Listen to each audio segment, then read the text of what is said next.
You are looking at Julian's pronunciation guide, where we look at how to pronounce better some of the most mispronounced words in the world, like this other curious word. But how do you say what you're looking for today?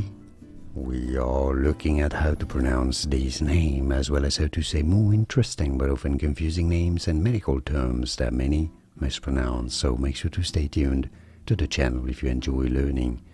In French, for reference, it is said as Lhermitte, Lhermitte. In English, therefore, it is usually said as Lhermitte, Lhermitte. Easy, Lhermitte. And now you know. Thanks for watching. Like and subscribe if you found this video useful. Thanks for your support, and more videos for you here on how to pronounce more words and names that many get confused by. I'll see you there to learn more. Thanks for watching. Here are more videos on how to pronounce more confusing words and names too many mispronounce. Like this video if you found it useful. I appreciate your support. I'll see you soon, and thanks for watching.